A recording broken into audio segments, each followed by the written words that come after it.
Bom dia a todos, sejam bem-vindos a mais um seminário do nosso canal.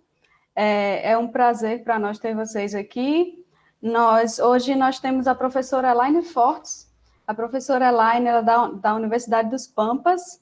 Ela é graduada pela PUC de São Paulo e tem mestrado, doutorado e um pós-doutorado pelo IFT, Instituto de Física Teórica da Unesp.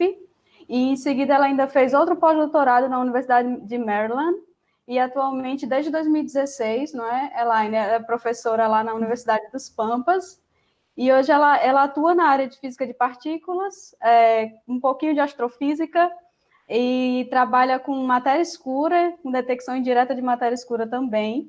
E hoje ela vai falar para nós sobre sinais de matéria escura em aglomerados globulares.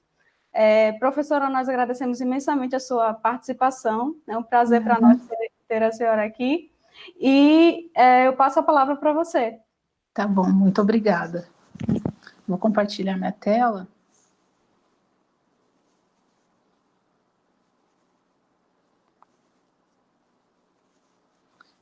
Vocês conseguem ver a tela, certo? Vou começar. Conseguimos sim, tá ótima. Tá. Então, o título do meu seminário é Possíveis assinaturas da matéria escura em aglomerados globulares. Tá?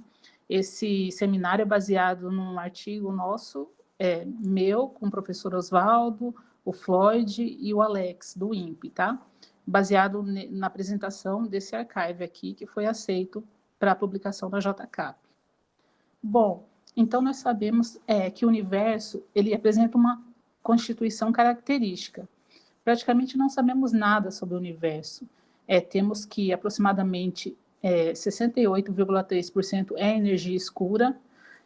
Nós só conseguimos ter uma noção do que a gente consegue medir, enxergar 4,9%. Seria o que é visível para a gente. Da matéria que a gente não conhece, não sabe nada, é a matéria escura, ela responde por 26,8%.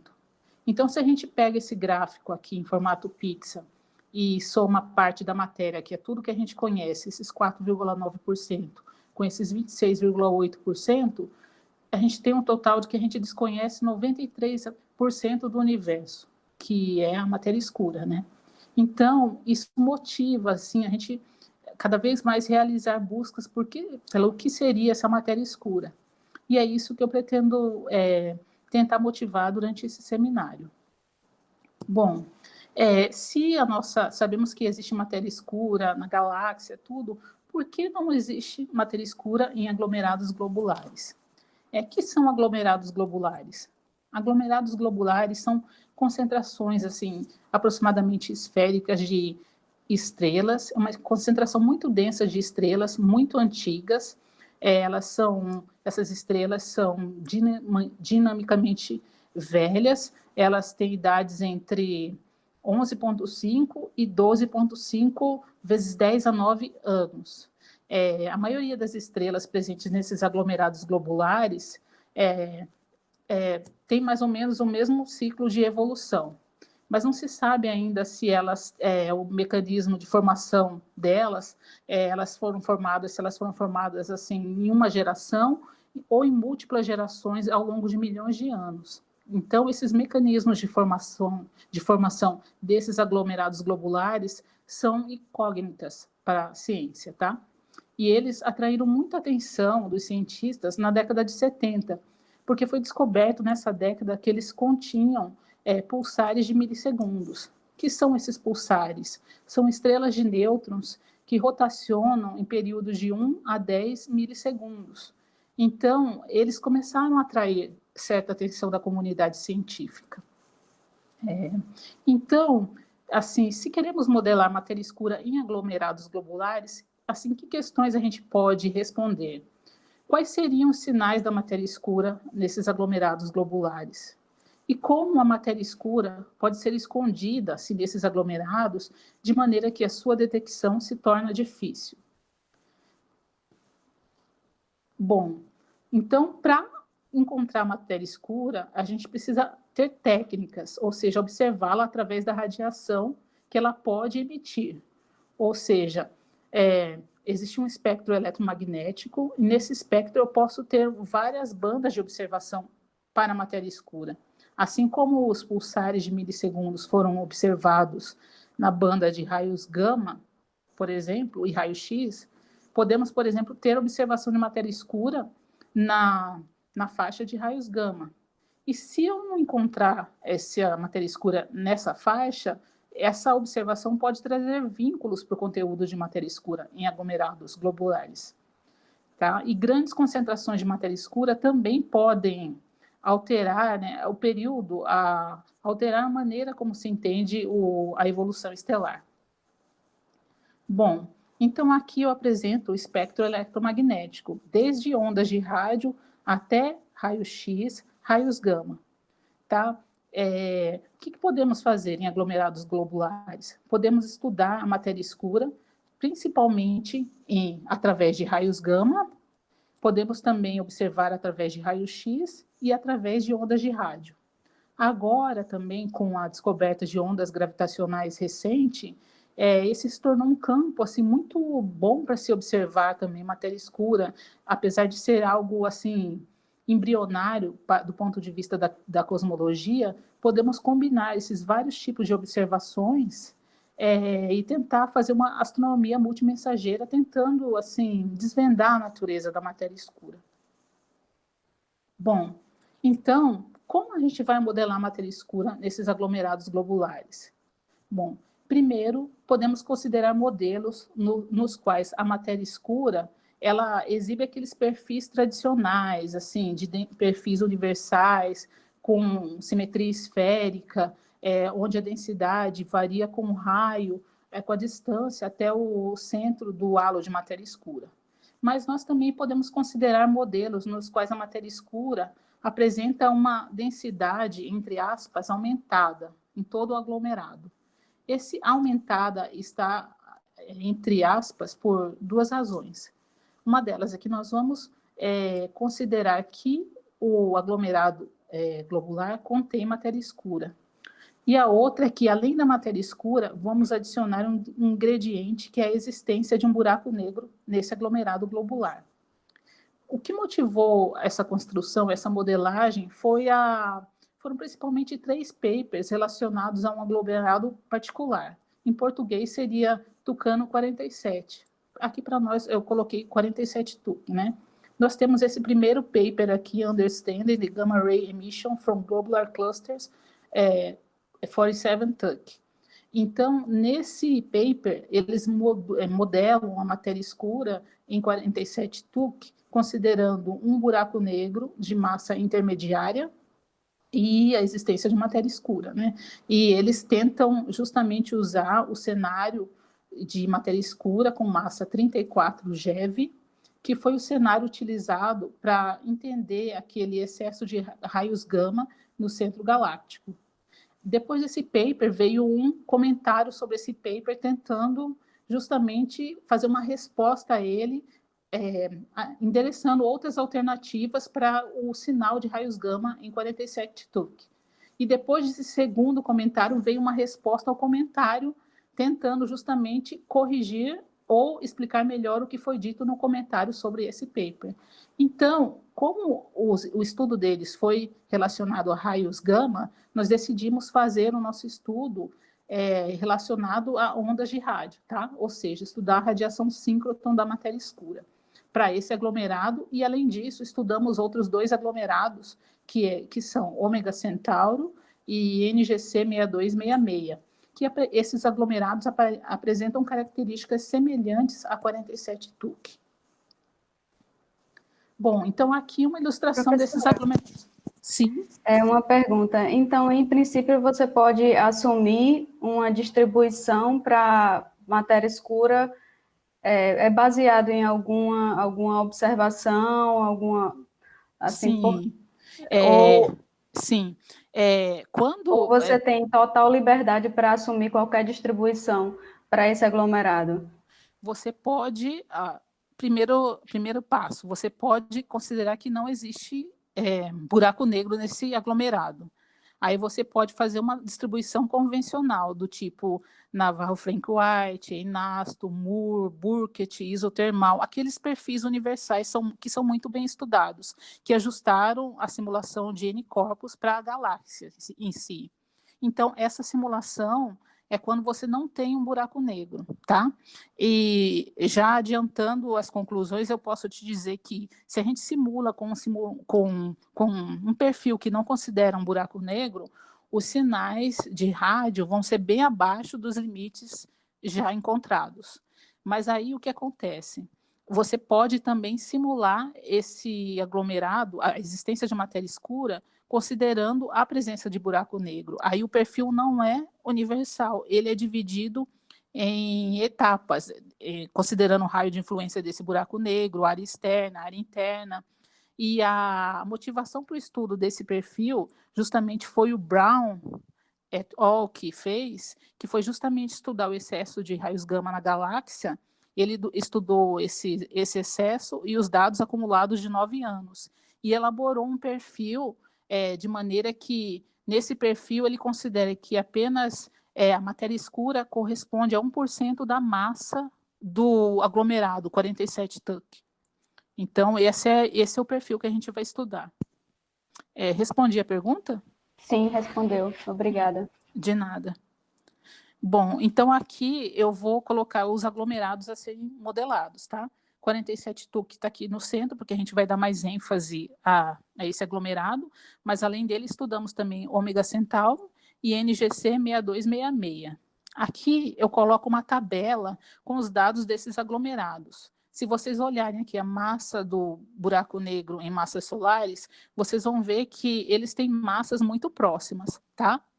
E, além disso, a idade desses buracos negros também são muito próximas. Mas eu ressalto para vocês que isso é modelo, assim, é um modelo, não há certeza ainda se existe matéria escura em aglomerados globulares e nem se existe buracos negros. Essas propriedades foram, assim, a tentativa de modelar a matéria escura em aglomerados globulares surgiu em 1968, né? E depois a existência de buracos negros de massa intermediária foi dada mais ou menos em 1970. Tudo isso pode ser extraído através da cinemática das estrelas desses aglomerados, também de relações tipo massa, luminosidade, massa total, massa da estrela, massa total. Relações desse tipo podem induzir assim a existência de buracos negros ou matéria escura. Mas, por enquanto, eu enfatizo que é um modelo, né? Isso é um tema de muita controvérsia para os astrofísicos, tá? O que eu quero mostrar nessa tabela é que elas têm características semelhantes. Por exemplo, velocidade de dispersão estelar, aqui, 47 Tuc, ômega Centauro, NGC 6266, idade dos buracos negros, massa dos buracos negros, tá? E as distâncias, esse D é a distância do aglomerado até a Terra. Então, essa tabela foi usada para a modelagem dos nossos dados, tá? Mas qual seria a quantidade ideal de matéria escura em aglomerados globulares, né? Os trabalhos iniciais, assim, de 75, 80, indicaram que a massa da matéria escura poderia ser até 1,5 vezes a massa da matéria luminosa em alguns aglomerados bem estudados, né? Mas em outros aglomerados, esses limites podiam cair mais, poderia ser bem menor. Por exemplo, para 47 Tuc, na época, foi concluído que 25% da massa total poderia ser escura. Esse poderia ser matéria escura, né? Então, esse foi um trabalho assim pioneiro do Kim Grist, né?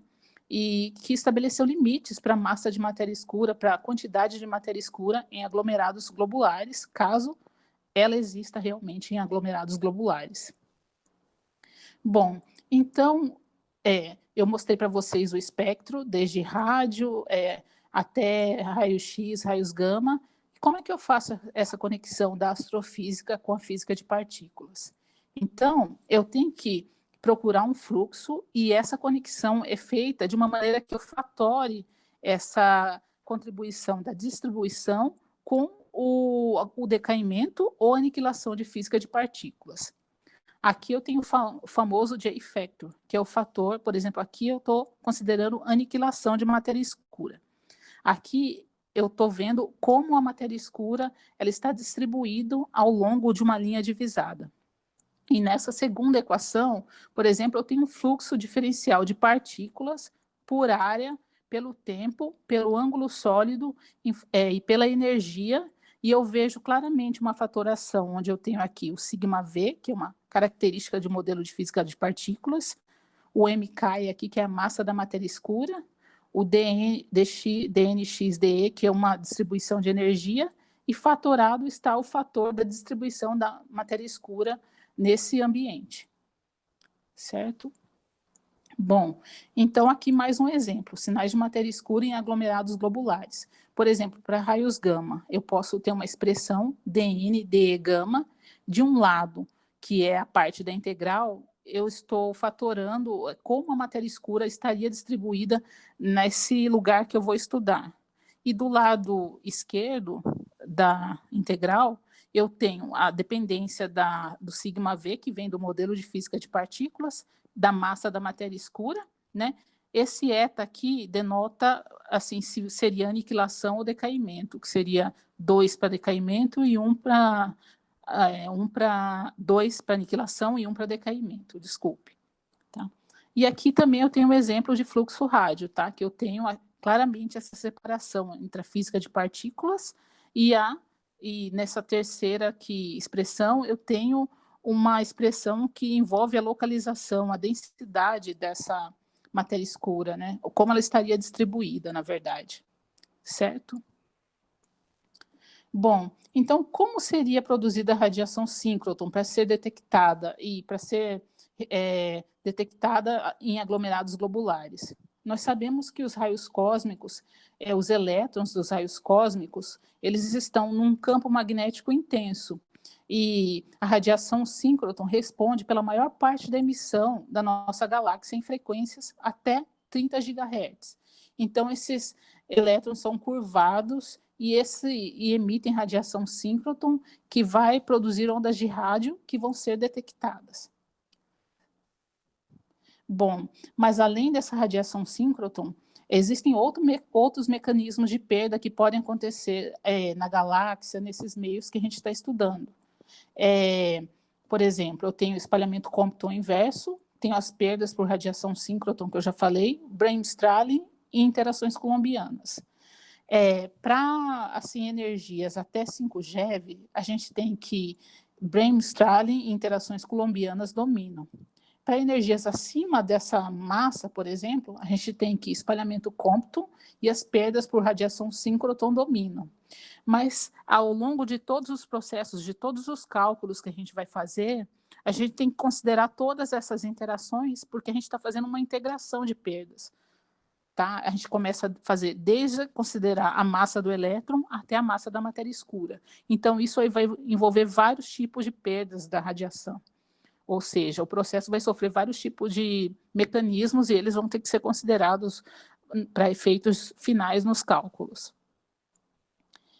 Bom, então a aniquilação da matéria escura, ela ocorre e ela pode produzir várias partículas, por exemplo, elétron, muon, tal, neutrinos, quarks. Então, eu tenho que encontrar uma equação que considere essas partículas produzidas e considere também como vai ser a perda de energia, o que vai ser produzido, qual o sinal que vai ser gerado.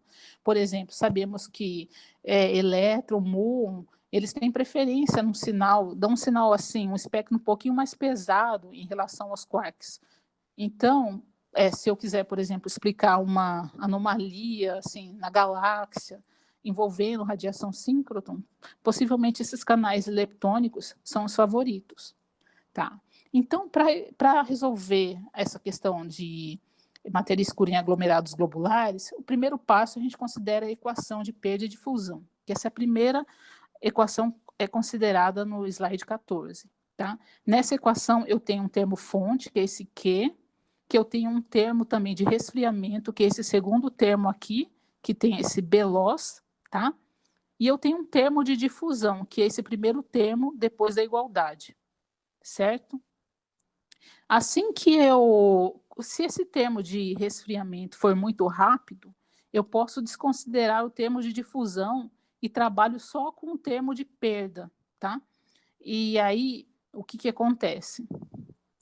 Eu fico com uma equação desse tipo, dNdE em função do termo de perda. Esse espectro de aniquilação se reduz a esse termo, tá? Onde aqui eu tenho a seção de choque de aniquilação da matéria escura, eu tenho a massa da matéria escura, e esse termo aqui, B-loss, que vai dizer que tipo de interação que é, se é inverse Compton, Bremsstrahlin, produção de pares, síncrotron, ionização. Então, esse termo de perda vai aqui, tá? Mas, além disso, eu tenho que pensar que cada elétron, individualmente, ele induz uma certa energia, ele emite uma certa potência, tá? E eu tenho essa DNDE. Esse DND é justamente a parte que conecta com a matéria escura. Por exemplo, eu tenho um candidato, uma aniquilação, matéria escura, aniquilando, por exemplo, em E mais E menos. Esse DND vai refletir esse estado final, que é o E mais E menos, tá? E aí, o que acontece? Depois, eu vou ter uma emissividade que vai ser calculada em função da potência emitida por cada elétron, tá? E aí eu tenho essa emissividade, vai ser levada em conta no final do fluxo, que é o fluxo rádio que eu estou tentando medir. Tá? E cada elétron produz uma potência individual, potência síncrotron por frequência, e ela apresenta-se da seguinte maneira. Primeiro aqui eu tenho uma frequência que ela expressa em função de uma função, que é a frequência em função da frequência crítica, tá? Depois eu faço uma média sobre os ângulos de abertura, tudo, e tem uma potência que vai ser integrada para aquela distribuição de elétrons. Isso aqui envolve função de Bessel modificada de várias ordens, tá? É só para vocês conhecerem, não vou entrar em detalhes nessas equações.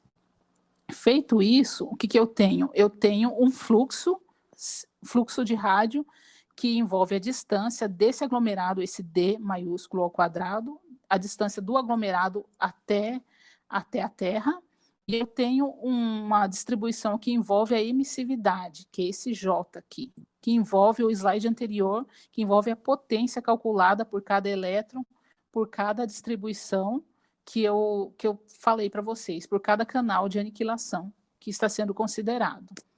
Bom, então, foi isso que a gente fez. E o que eu tenho agora desse considerado? Outra pergunta, Elaine. Nesse D, você precisa levar em conta algum fator de expansão do universo? Ou não é necessário? Não, porque foi feito em nível galáctico. Se eu fizesse algo em nível extragaláctico, aí eu teria que considerar a distância do diâmetro angular. Mas como é na galáxia, esses aglomerados estão na galáxia, aí não precisou ser levado em conta, tá? Mas tudo que é fora aí precisa ser considerado, redshift e tudo, se fosse fora, tá? Ok, obrigada. Tá? Então, esses foram os cálculos realizados, ou seja, eu dependo dessa distância, dependo do diâmetro angular do objeto, no caso 47 TuC, ômega Centauro, NGC 6266, dependo do quê? Da distribuição de energia, dependo de como os elétrons vão estar distribuídos. Nesse J, tudo está sendo levado em conta a densidade que eu falei para vocês, que é o porquê desse trabalho, né? Qual densidade a ser considerada. Então, vocês se lembram que no começo da apresentação eu falei que a gente tinha 3 trabalhos que questionavam justamente os resultados apresentados para 47 TuC, né? Esses 3 trabalhos fizeram todos os cálculos baseados em raios gama. Então, o que a gente fez? A gente pegou os resultados que eles obtiveram, as seções de choque, as massas estudadas, a massa estudada, e utilizamos também para fazer nossas simulações. E fizemos as simulações de ondas de rádio, do fluxo rádio, e comparamos com os resultados de raios gama. Tá? E vamos ver aqui com conclusões a gente chega sobre o trabalho deles também. Professora, desculpa interromper. O que seria essa frequência crítica dos elétrons? Frequência crítica, você tem uma relação você tem uma frequência que ela pode irradiar e produzir a radiação síncroton. Tem uma frequência para o mecanismo ser desencadeado. Seria algo assim. Ok, obrigado. De nada. Bom, então, como eu disse, estamos aqui com fluxo rádio e vamos comparar com o resultado dos raios gamas daqueles 3 trabalhos, de um trabalho que geraram 2 outras argumentações sobre aquele fluxo, né? Então, fizemos essas comparações. Agora, é aquela pergunta que me fizeram no começo. Aqui eu tenho um perfil tradicional, um perfil Navarro-Frank White, é um perfil do tipo universal, além daqueles perfis tipo isotermal, Burkett, Moore, Einasto, onde esse perfil é um perfil assim, simétrico, onde a densidade varia com uma distância até o centro do halo de matéria escura. Tá? Esse é um perfil canônico. Tá? Não estou considerando buraco negro nesse perfil, só estou usando as características dos aglomerados para fazer a simulação de como seria esse perfil naquele aglomerado, ou nos outros 2 aglomerados. Agora vamos para a parte interessante do trabalho. Se eu considero um perfil com matéria escura, que foi o que eles fizeram. Bom, se eu considero um perfil com matéria escura, eu tenho que considerar que o aglomerado ele tem matéria escura, ele tem buraco negro, e o que leva em consideração esse perfil? Qual seria a quantidade de matéria escura que o aglomerado tem? Qual seria a massa da matéria escura? Qual seria a seção de choque que produziria a matéria escura de aniquilação? Qual seria a idade do buraco negro? Então, tudo isso está sendo levado em conta nesse perfil. Se vocês olharem esse perfil em relação a esse aqui, que eu estou apresentando agora, esse aqui é algo assim universal, não muda de região. O R tem que ser apenas menor que o R de virial. Agora, esse outro perfil, Spike, eu tenho regiões separadas que estão sendo estudadas. Eu tenho uma região onde o R é menor que 2 vezes o raio de Schwarzschild, e eu tenho uma região de influência do buraco negro, que é essa segunda região, que é 2RS menor ou igual a R, menor ou igual a RSP. O que seria esse RSP? Seria o raio de Spike, ou seja, o raio de influência do buraco negro. Aqui eu tenho, por exemplo, qual é a expressão para o RSP? G, que é a constante de gravitação universal, vezes a massa do buraco negro, dividido pela velocidade de dispersão estelar ao quadrado. Tá? Quando eu saio desse raio de influência de buraco negro, eu coloco uma outra densidade de maneira a não acumular, não ter grande quantidade de matéria na área externa do buraco negro. Tá? Novamente falando, quando eu pego, aqui tem a região, tem uma 0, tem a segunda região e tem a terceira região. Quando eu pego essa segunda região e demando que a quantidade de matéria escura seja da ordem da massa do buraco negro, eu posso dizer para vocês que aproximadamente 1% do aglomerado, 1% é matéria escura. Ou seja, da massa total do aglomerado, apenas 1% seria a matéria escura. Então, é isso que eu estou querendo dizer com o perfil, que foi justamente o que o Brown fez, e que esse estudo resulta de observações de 9 anos do Fermi-Lat. Tá? Bom, então aqui eu exemplifico para vocês o perfil estudado. Primeiramente, vamos para os perfis canônicos. Aqui eu tenho os 3 aglomerados, tá? Que são 47 Tuc, Ômega Centauri e NGC 6266. Olhem para essas 3 linhas de baixo, essas 3 linhas próximas de baixo, tá? Essas 3 linhas de perfis foram construídas para o perfil canônico Navarro-Frank White. Eu vou voltar um pouquinho, 2 slides, tá? Esse perfil Navarro-Frank White, essas 3 linhas aqui de baixo, que é a escala da ordem de Rho 10 a 8, GeV por centímetro cúbico, foram construídas para o Navarro-Frank White, para esses 3 aglomerados, tá? Notem que elas estão bem abaixo do perfil que é denominado Spike, que no caso aqui foi feito para 47 Tuc, e eu tenho Spike 1 e Spike 2. Por que será que eu tenho Spike 1 e Spike 2? É porque, vocês sabem, toda vez que a gente faz uma observação, a gente tem vínculos. Nesse caso, como eu estou fazendo observação de ondas de rádio, eu tenho que buscar experimentos que tragam vínculos para esses aglomerados. Então, o Spike 1 foi construído com vínculos à base de observações em ondas de rádio, tá? Seria o nosso Spike do nosso trabalho mesmo. E o Spike 2 seria o Spike que o Brown et al. Usou para modelar os sinais de matéria escura em 47 TUC.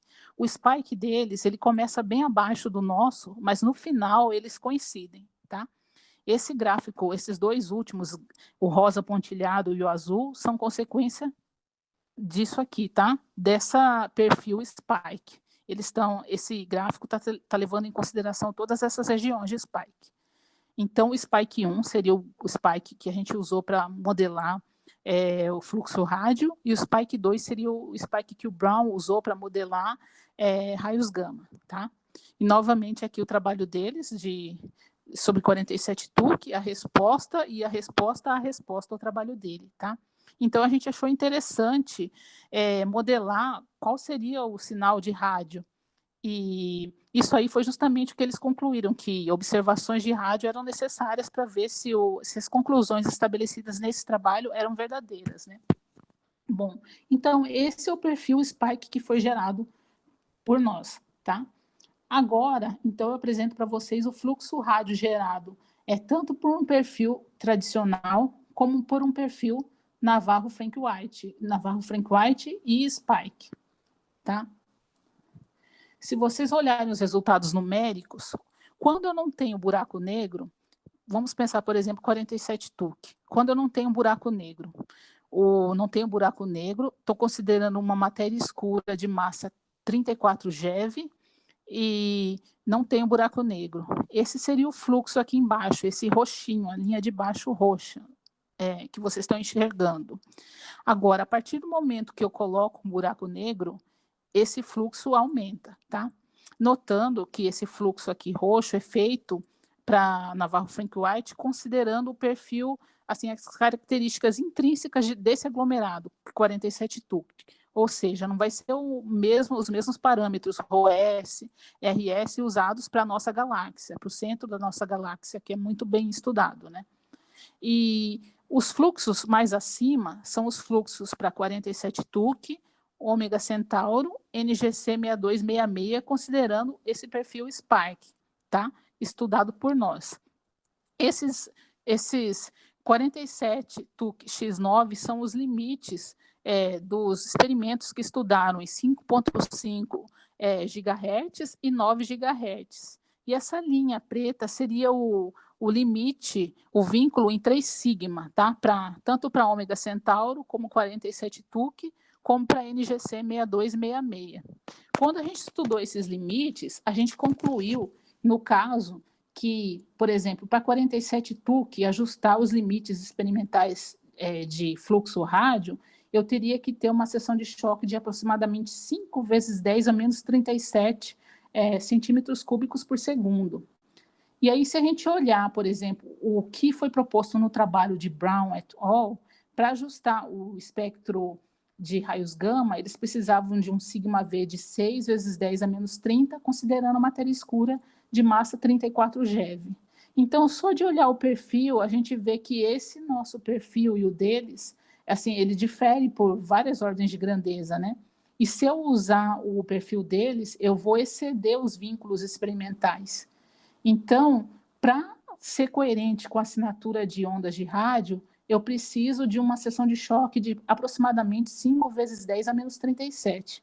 É claro que isso é uma solução simplificada. Por exemplo, consideramos configurações de campo magnético específicas, densidade de gás, teríamos ainda que considerar a interação matéria escura, buraco negro, termos de difusão, possivelmente, mas esse resultado vai ficar próximo do que a gente obteve.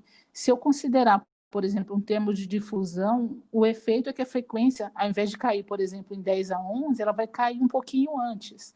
Mesmo assim, o que eu quero enfatizar é que se existe matéria escura, por exemplo, em 47 TUC ou nesses outros, a seção de choque obtida para provar a assinatura em raios gama não seria a mesma, difere em muitas ordens de grandeza da seção de choque para provar assinatura via rádio, via observação rádio, né? Então, essa seção de choque é muito abaixo da seção de choque termal que a gente conhece, que seria da ordem de 10 a menos 26, né? Então, que modelos eu poderia ter, assim, para explicar essa seção de choque?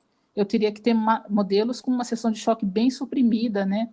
Possivelmente modelos com matéria escura super pesada, aniquilação em onda P, enfim. Aqui a gente trabalhou o aspecto astrofísico. Agora fica a motivação para a física de partículas buscar um candidato que tenha uma assinatura, uma seção de choque pequena que possa responder a esse problema, né? Então, resumindo as conclusões, se existe matéria escura ou não nesse aglomerado, os vínculos obtidos para rádio e para raios gama não são os mesmos. Então, ainda deixamos uma interrogação com relação a esse problema. Existe ou não existe? Esse sinal é só matéria escura ou também pulsares de milissegundos? Como se resolveria esse problema? É um interessante tópico para ser estudado, tá? E obrigada pela apresentação, pelo convite, tá? Muito obrigada, Elaine, pelo excelente seminário. De nada. Eu abro agora para perguntas. Temos perguntas para a professora Elaine?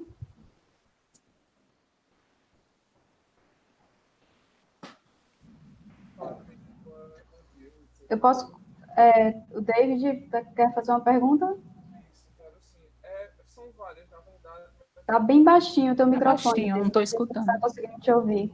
Pode aumentar um pouco?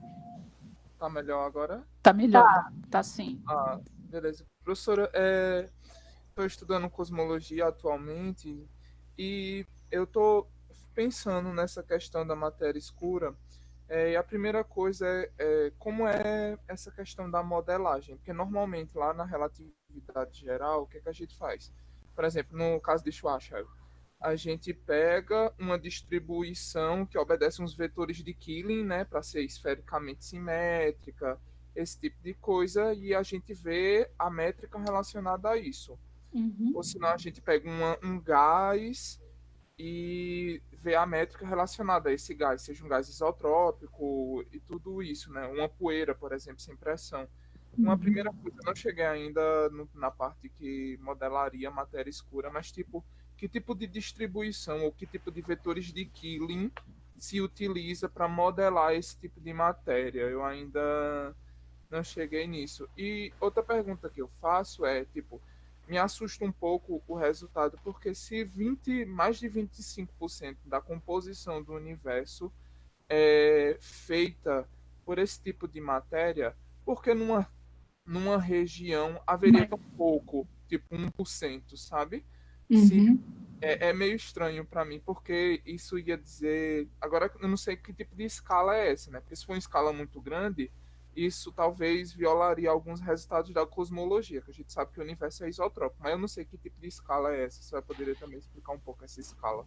Sim, bom, então, em relação ao... Primeiro, só respondendo.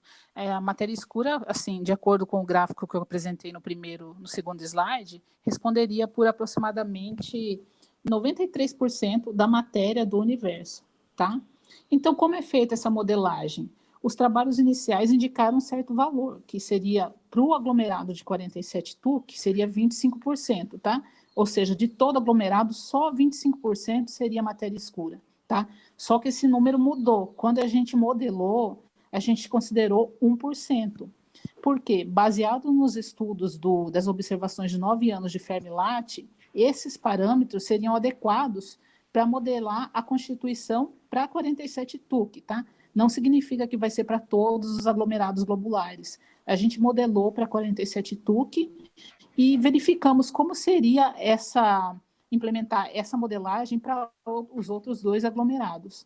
E com relação ao perfil de distribuição, existem trabalhos bons de, por exemplo, Paolo Gondolo, ele fez esse perfil Spike modelando um buraco negro supermassivo no centro da nossa galáxia, né? E ele considerou um perfil semelhante a esse.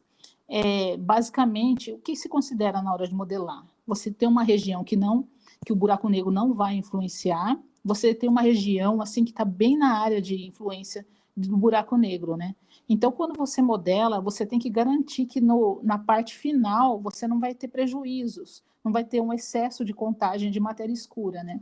Existem, por exemplo, perfis. Esse aqui é um spike, mas existem perfis que combinam Navarro Flake White mais um perfil spike, e existem perfis que também calculam densidades menores, né? Que são os perfis mini spike, né? E, na verdade, é justamente isso. A modelagem é justamente tentar ser coerente com um pico de matéria escura sobre a influência do buraco negro, e, no final, quando você já sai daquela área de influência, você tem essa densidade decrescida. Então, quando você está considerando qualquer perfil spike na literatura, você vai ver que, em geral, eles apresentam 3 regiões, justamente tentando diferenciar essa quantidade, não enchendo mais as extremidades, mas sim deixando algo mais concentrado na região de influência do buraco negro, né? Seria isso, mais ou menos, né? Do ponto de vista de física de partículas e tudo, né?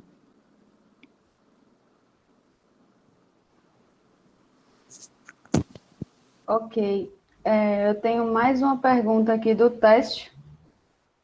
Ele pergunta, no caso de aglomerados globulares, o perfil de matéria escura pode ser inferido ou vinculado usando a cinemática das estrelas de forma análoga com as curvas de rotação de galáxias? Sim, poderia ser inferido assim, se é feita a observação e você tem mais massa em comparação à quantidade de objetos presentes nesse aglomerado. Você tem mais massa, mais atração gravitacional, aí você consegue fazer uma conclusão semelhante ao que foi feito com as curvas, lentes gravitacionais e tudo mais, né? Mas é um ponto polêmico ainda, porque tanto a existência de matéria escura em aglomerados globulares, como a existência de buracos negros, né?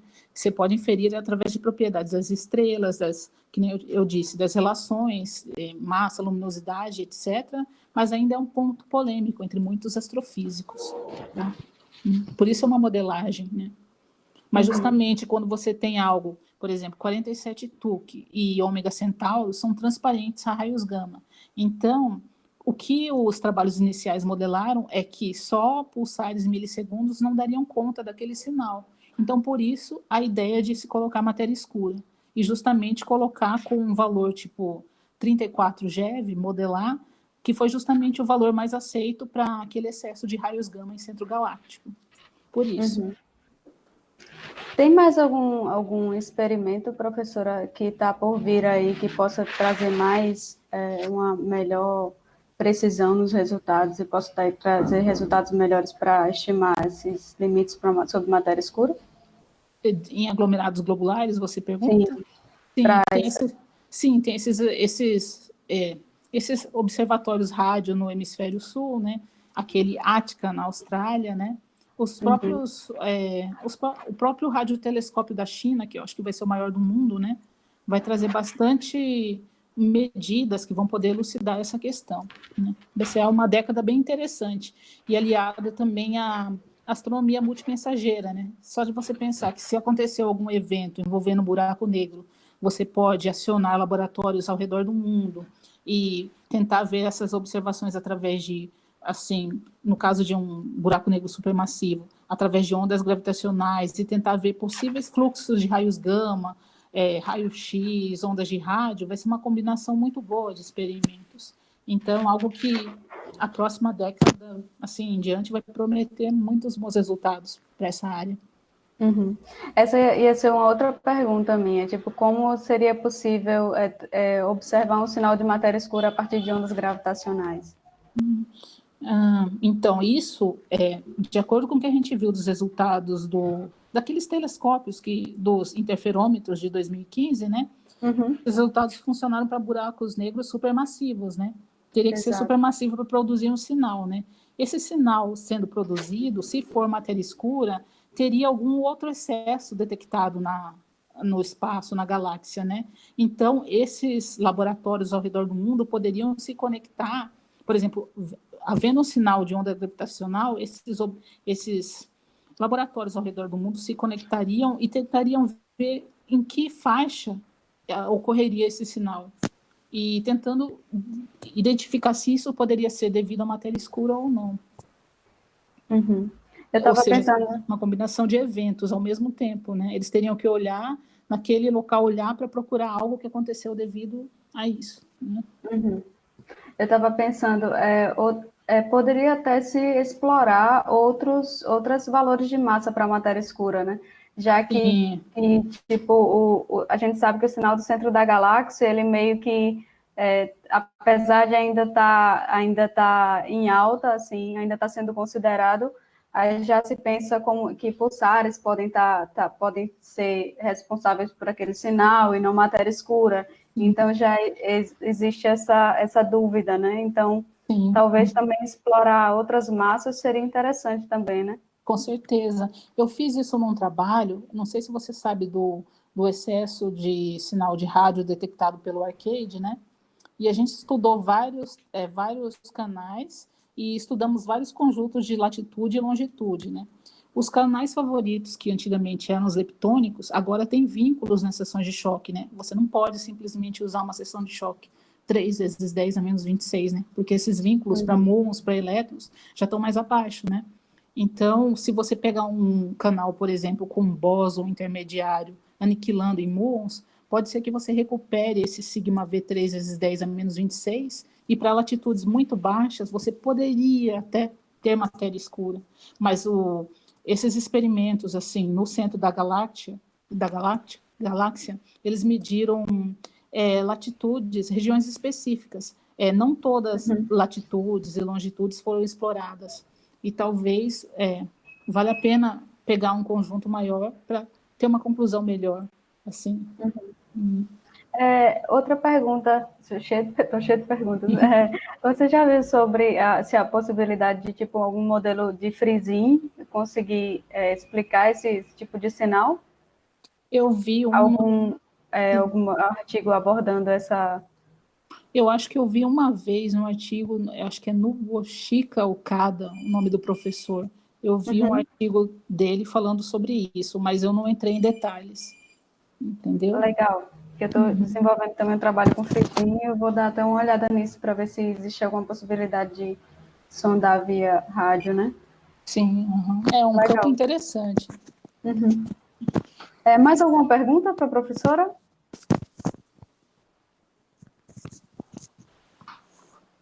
Não estou vendo mais nenhuma pergunta. Qualquer coisa, acho que a gente pode contactar via e-mail também, né, professora? Então, acho que nós podemos encerrar por aqui por hoje.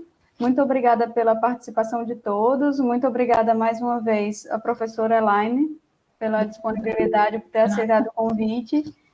Foi um prazer, foi um excelente seminário, muito bom. Obrigada a todos. Não estou respondendo via chat, mas obrigada a todos.